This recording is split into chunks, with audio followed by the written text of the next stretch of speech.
muito obrigado por terem vindo, para que juntos façamos então as nossas reflexões, nos preparando para o passe e ao longo nos preparando mais ainda para a vida.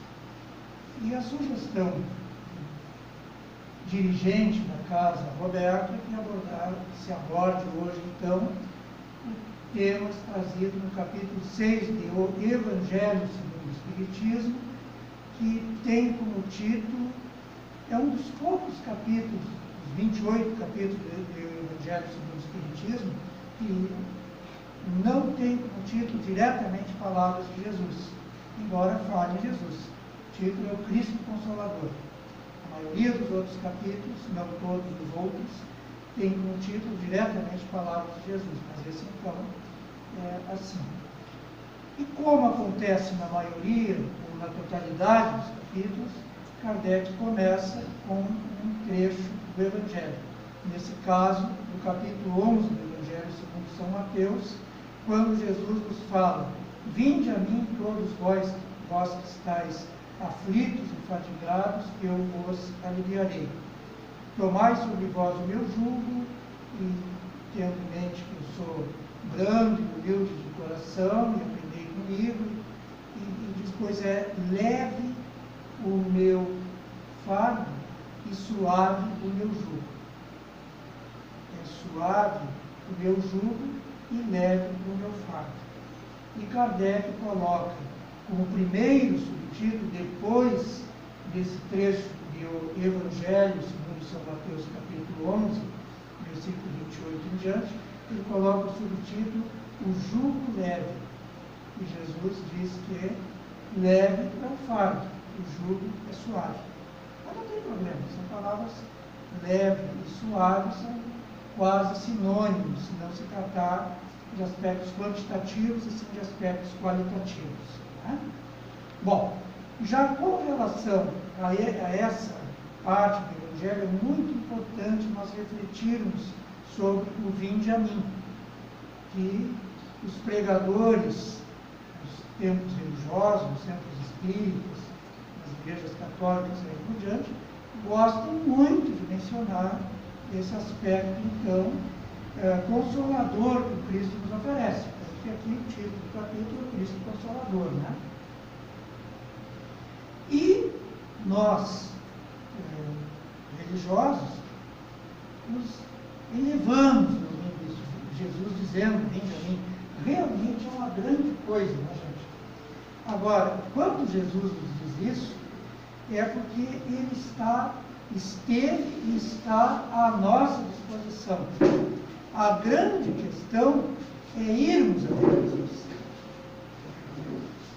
Tem um capítulo de um dos livros da coleção Fonte Viva, se eu não estou enganado, no capítulo 5 do livro Fonte Viva mesmo, que me é muito significativo, eu acho que é nesse aspecto, mas então, se forem conferir e eu estiver errado, degustem o capítulo 5 de Fonte Viva, que é muito significativo também.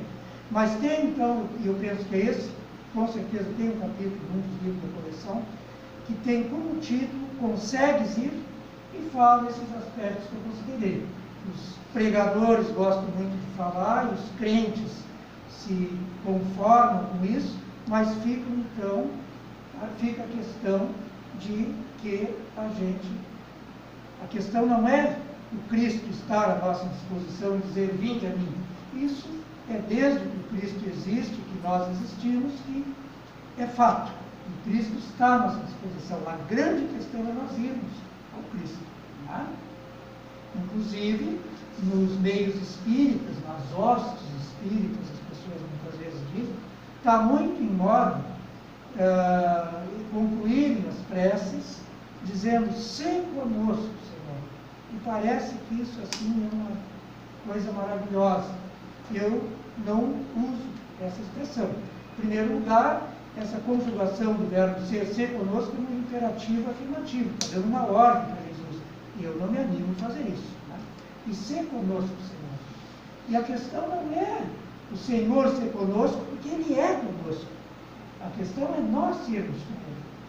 Inclusive, na revista Reencarnação, no editorial número 454, foi editada pelo Gabriel Salum, quando ainda era presidente da FERJ, ele que é o autor desse editorial, Revista de Reencarnação, número 454, ele conclui dizendo que Jesus é conosco, nós sabemos e sentimos.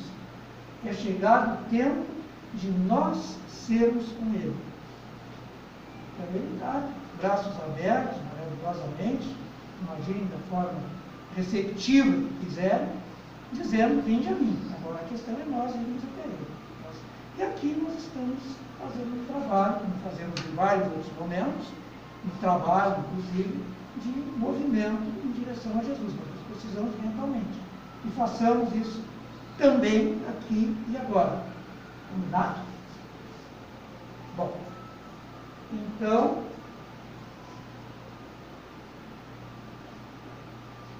relembrando, vinde a mim, todos vós que estáis aflitos e fatigados, dependendo da tradução, são termos diferentes, mas com o mesmo significado. Vós que estáis cansados e aflitos, tem também, dependendo de quem tenha traduzido.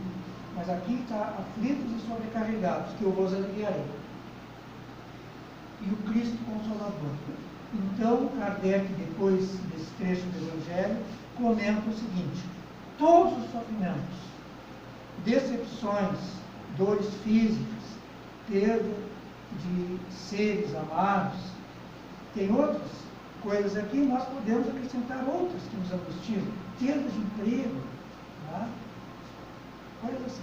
Então, todos os sofrimentos, por exemplo, dores físicas, perda de seres amados, decepções, encontram consolação em a fé no futuro, em a justiça de Deus que o Cristo veio ensinar aos homens.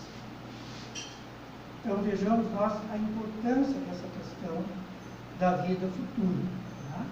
E nós precisamos de consolação mesmo, através do esclarecimento. E a vida futura é muito importante.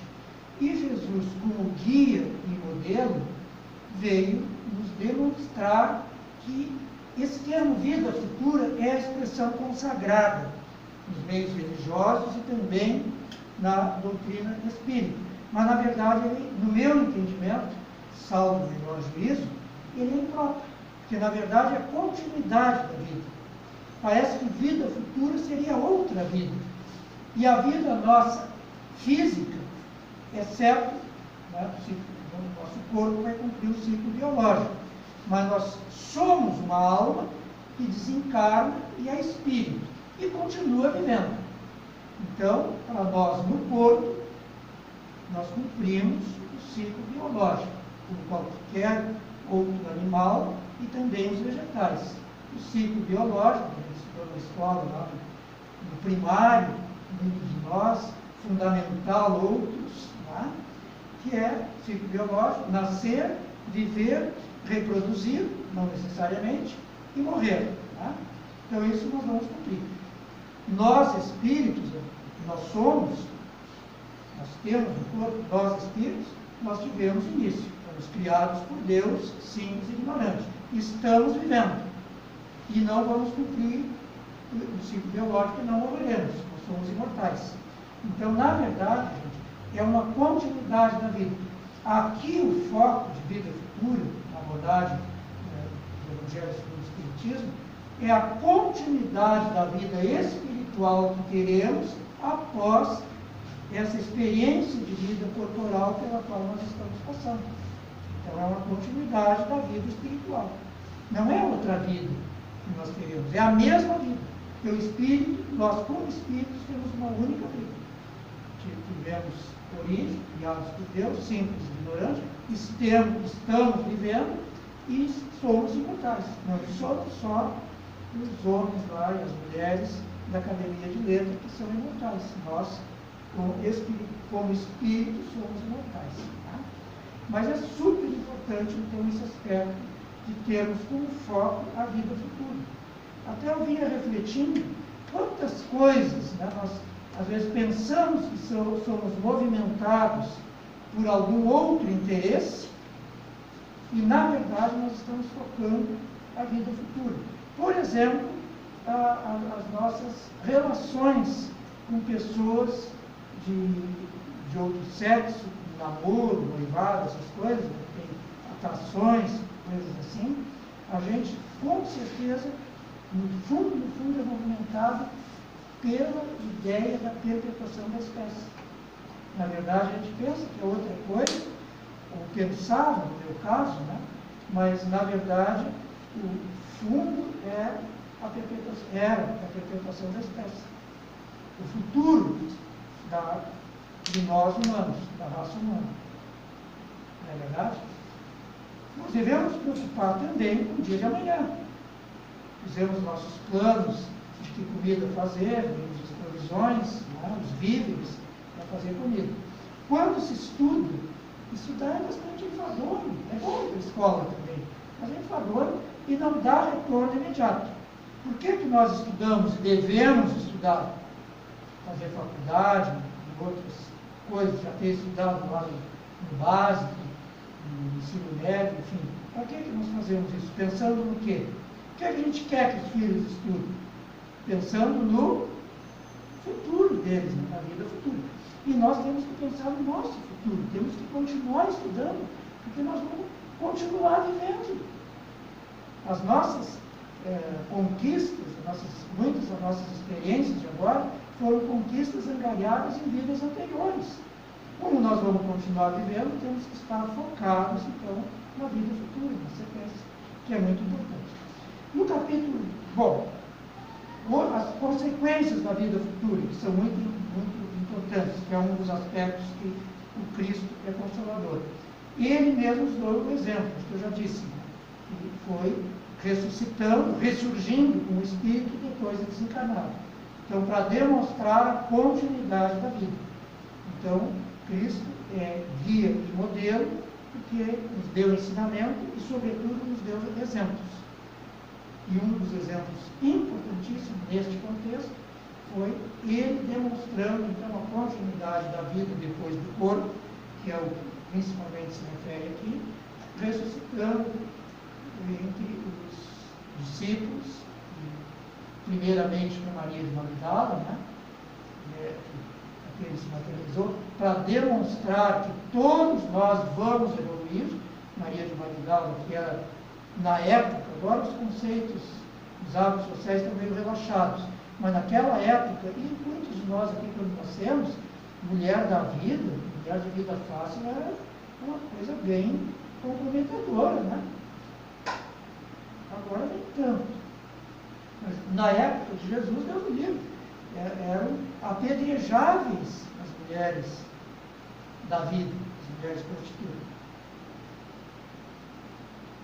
E para demonstrar, Paulo de Tarso era matador e se transformou em São Paulo, que santo, né, gente? A leitura de Paulo é altamente instrutiva, e não é eu que estou dizendo isso. Eu estou dizendo, não é eu que dá origem. Estou repetindo o que Emmanuel diz para nós. Leia de Paulo e não vos arrependerá. Né? Então, são exemplos assim, que numa encarnação já evoluíram enormemente, a tal ponto que a Maria de Magdala, Maria Madalena, foi a primeira médium a quem Cristo se manifestou como Espírito. Então, ressuscitai os mortos. Lá em Mateus 10, 8, né? Ressuscitai os enfermos, limpai os leprosos, ressuscitai os mortos, expulsai os demônios. Ressuscitar os mortos é o que acontece na mesa mediúnica com relação ao ressurgimento do espírito de quem morreu, ressurge na mesa mediúnica. E tem também o ressuscitar na carne. Nós espíritos ressurgimos, ressuscitamos na carne quando reencarnamos. Não é a ressurreição da carne, é a ressurreição da carne. E o Cristo, então, ressurgiu depois de ter morrido o corpo dele na sexta-feira, no primeiro dia da semana. Qual é o primeiro dia da semana? Domingo. Domingo, não é segunda. Domingo. Então, e a primeira aparição do Cristo foi para Maria de Magdala. E depois surgiu para os discípulos, estando as portas cerradas. Ele surgiu no meio deles. Só podia ser espíritos, porque a gente sabe, no princípio da impenetrabilidade da matéria. Eu não transponho essa parede aqui no corpo, mas no espírito se transpõe. Então, isso é significativo a gente ter presente. Lá em João, capítulo 20 e 21, nos fala esse ressurgimento de Cristo no meio dos apóstolos, num versículo fazendo referência, estando as portas cerradas, e porta cerrada com C, gente, não é com essa. Não é que tem cerrado a porta. Porta cerrada, cerrada é sinônimo de fechada. E no outro versículo faz referência, então, à porta fechada mesmo. Para ficar bem claro que foi o Espírito de Cristo e não o corpo que não querem nos infligir, muitas vezes, em outros segmentos religiosos, que ele teria sido o corpo de Cristo que tivesse ressuscitado. O corpo morreu, gente. Mas o espírito sobrevive, mais livre, mais sensível, mais perceptível do que quando se está no corpo. Está tudo. Então, o Cristo deu o exemplo da continuidade da vida. Importante. E ele nos fala, então, da vida futura. Lá no capítulo 2 do Evangelho segundo o Espiritismo, diz que o dogma da vida futura, e se diz que o Espiritismo não tem dogma, né? E lá na questão 171, tem a pergunta: em que se funda o dogma da reencarnação? Porque dogma é o princípio fundamental de uma doutrina. É esse o sinônimo, o significado de dogma. E então, a vida futura, continuidade da vida, melhor dizendo, é um princípio fundamental da doutrina cristã. É um eixo da doutrina. E o que é um eixo? É algo em torno do qual as coisas giram. Então, todos os ensinamentos do Cristo são em torno desse princípio fundamental, que é a continuidade da vida espiritual. Como espírito, na erraticidade, e reencarnando em corpo até atingir a perfeição. Depois de atingir a perfeição, não precisa mais reencarnar. Né? E também, gente, eixo é algo que dá sustentação. Um carro é sustentado, uma carroça, aliás, o carro é sustentado por semi-eixos, né? Mas são eixos. Uma carroça é sustentada pelo eixo. Então, o eixo então a vida futura, sendo o eixo dos ensinos de Jesus, é o que dá sustentação ao ensino de Jesus. Então, torna compreensível o ensino de Jesus. E decorrem outras consequências desses aspectos da vida futura, que é a continuidade da vida com progressão constante, que o Espiritismo nos explica, que aumenta os laços de família, fortalece os laços de família, o que é muito importante. Não é? E uma série de outras consequências, nós nos preocuparmos com o futuro. Bom, fundamentalmente, então, essa abordagem de vida futura no cristianismo, na doutrina espírita. Mas isso é tão importante que até tem um ramo da psicologia, a logoterapia, que quer dizer dar sentido à vida, foi desenvolvido pelo Viktor Frankl, que, vivendo no campo de concentração, ele focava no futuro, a continuidade da vida, e nem se preocupava com as peripécias porque ele passava naquele momento. Então, é isso que nos dá consolo, que nos fortalece, porque nós temos uma destinação, que é a felicidade, que nós temos que construir, superando dificuldades, sem queixume, aproveitando oportunidades. E foi isso, então, que ele descobriu, que em a gente fazendo isso, supera as dificuldades, os familiares deles todos morreram e ele sobreviveu. E criou, então, o ramo da psicologia, que é a logoterapia, que é dar sentido na vida tendo um objetivo, uma meta, focando no futuro. Né? Já a psicanálise, que é o ramo freudiano, foca no passado, principalmente. Trazem traumas, essas coisas assim. E a logoterapia foca, então, a vida futura. O que passou, passou.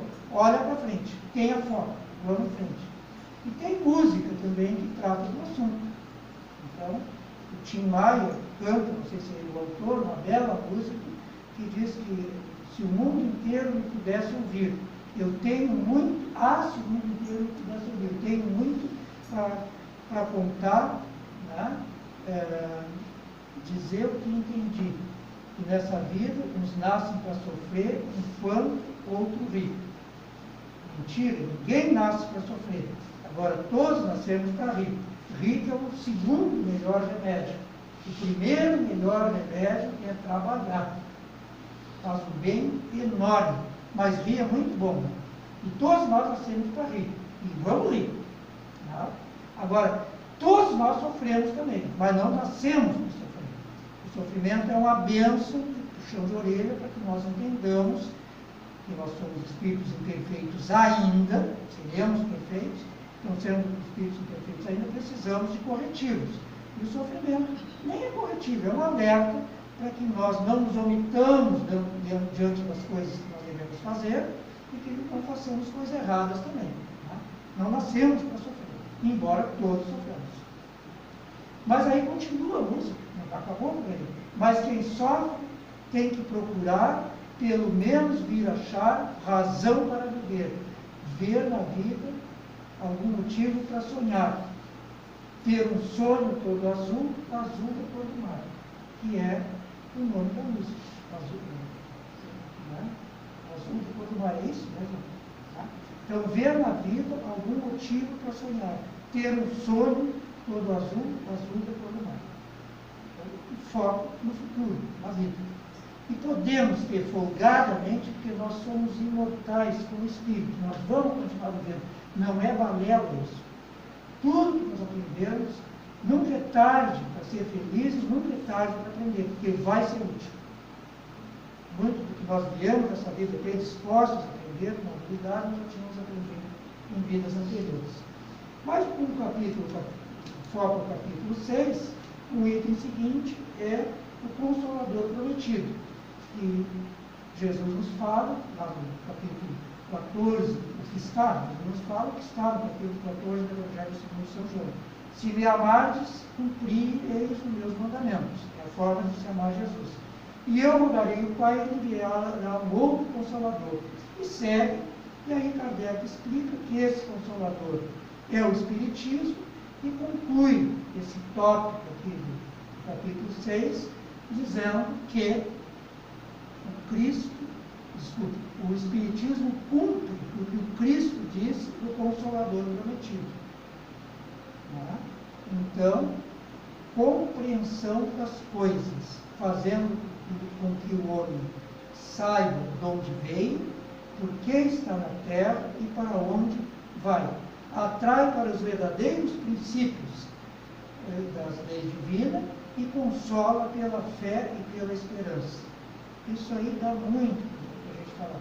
Só não fala um aspecto importante nesse tópico aqui que eu fiz referência, que é para que estamos na Terra. Está lá na questão 132 do Livro dos Espíritos, que nos dá conta que nós estamos aqui, Deus nos impõe a encarnação, né, nós espíritos na Terra, para atingirmos a perfeição e também para cumprirmos a parte que nos toca na obra da criação. De onde viemos, por que estamos na Terra, para onde vamos e, eu acrescento, para que estamos na Terra. O porquê estamos na Terra, que pode se confundir, por que estamos na Terra, é porque nós somos espíritos imperfeitos ainda e a Terra é um planeta de prova e expiação. É o melhor lugar para nós estarmos. Nós não nos adaptaríamos, não nos sentiríamos bem em outro mundo mais evoluído.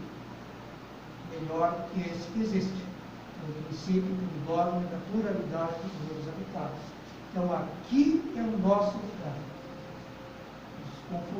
Não é nos conformemos, nos regozijemos por isso. Porque que bom que nós estamos onde merecemos estar, onde nos convém estar, e não nos esquecemos que estamos aqui para construirmos a nossa perfeição, rumo à felicidade plena, e para cumprirmos a parte que nos toca na obra da criação. Depois vem das instruções dos Espíritos o advento do Espírito de verdade, que são mensagens do Espírito de verdade. E, dentre outras coisas, o Espírito de verdade diz o seguinte: Espíritas, amai-vos, eis o primeiro ensinamento, instruí-vos, eis o segundo.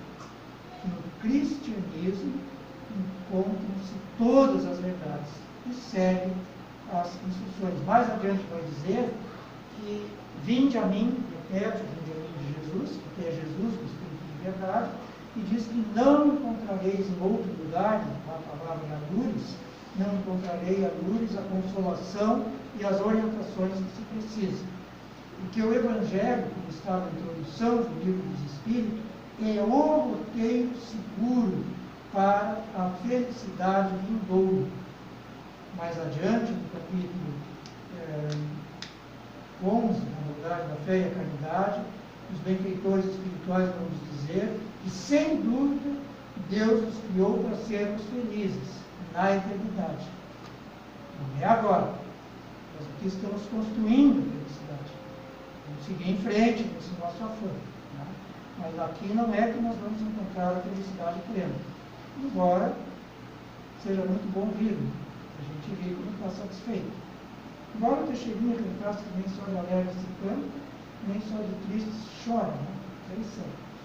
Mas então, é importante, a instrução que nós temos que buscar é nas coisas materiais, toda a instrução, mas também a instrução do Evangelho, o roteiro para nós construirmos a nossa felicidade.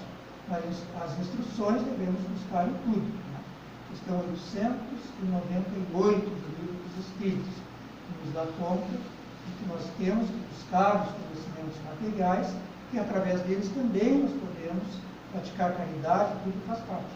Mas aqui se refere, então, à instrução da busca da verdade. Isso é muito importante, gente, porque amar é muito importante. Amor é um sentimento. E o amor em ação é a caridade, que nós devemos praticar, devemos exercer, sem sombra de dúvida. E, em função disso, tem pessoas que dizem que o estudo da instrução não é significativo. Importante praticar a caridade. Gente, a instrução em si não é suficiente, mas ela é fundamental. Nós temos que nos capacitar, e o Espírito de verdade está dizendo, amai-vos, sim, instruí-vos. Aquele que se instrui, melhor pode colocar o sentimento, o amor em ação e a prática da caridade. E nos orienta, então, que nós nos instruímos. É muito importante isso. Feito, então, algumas ideias a respeito desse capítulo 6 do Evangelho segundo o Espiritismo, que realmente os ensinos de Jesus são extremamente consoladores, principalmente nesse aspecto, então, de nós nos darmos conta da continuidade da vida. Nós temos futuro. Nós não somos seres degradados e fanados ao nada. Nós teremos continuidade. E temos intuição da vida futura também, né? Porque nós já vivenciamos, nós sabemos que a vida espiritual é um contínuo. Nós vivemos como espírito, já vivemos encarnados, sabemos intuitivamente que vamos voltar à vida espiritual e que reencarnaremos em melhores condições na medida em que nos prepararmos, nos instruindo e vivenciando o amor, que é a caridade. E agora, então, vamos aproveitar a caridade de benfeitores espirituais que estão apostos para fazerem por nós. E vai ser explicado agora na atividade da sequência.